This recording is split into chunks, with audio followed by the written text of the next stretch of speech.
মানবতার মানব জাতির মুক্তি, কল্যাণ এবং আমাদের আত্মশুদ্ধির বার্তা নিয়ে মহান রব্বুল আলামিন নির্ধারণ করেছেন এই বছরের শ্রেষ্ঠ মাসটি এই মাহে রমাদান। আমরা এই মাসটিতে সারা বছর যে ধরনের আমাদের কর্মকাণ্ডের মধ্যে ভুল ত্রুটি হতে পারে, আমাদের জীবন সংগ্রামে চলার পথে আমাদের বিভিন্ন কারণে আমাদের ভুল ত্রুটি বিচ্যুতি আমাদের দ্বারা অনুষ্ঠিত হতে পারে, কিন্তু আমরা আল্লাহ পাক সেই সুযোগ করে দিয়েছেন।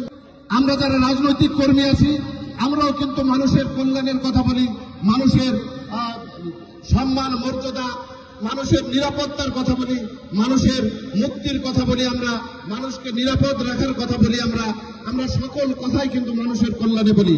আবার ইসলামও কিন্তু সেই কথাটি বলেছে যে মানুষের কাজ হবে মানুষের কল্যাণ করা। সুতরাং আমরা যারা রাজনৈতিক কর্মী আছি আমরা যেন সেই বিষয়কে মাথায় রেখে আমরা যেন রক্ষক হয়ে ভক্ষকের কাজে আমরা অবতীর্ণ না হই। আমি যুবদলের নেতৃবৃন্দকে বিশেষভাবে আহ্বান করব, আপনারা যেন আপনাদের কোনো কর্মকাণ্ডে আমাদের এই সাধারণ মানুষের এবং এই সমাজের কোনো ক্ষতি অনিষ্ট না হয়, এই দিকে খেয়াল রাখবেন।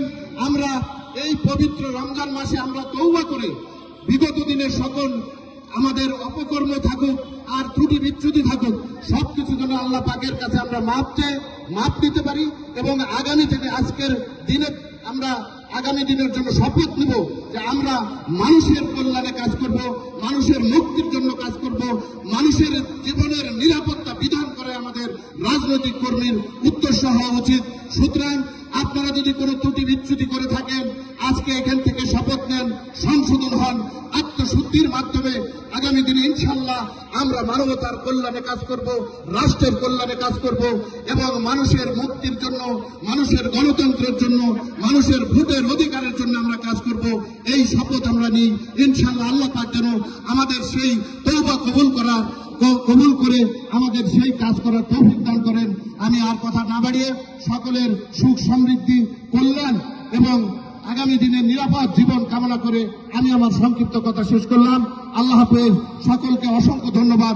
আসসালামু আলাইকুম ওয়া রাহমাতুল্লাহি ওয়া বারাকাতুহু।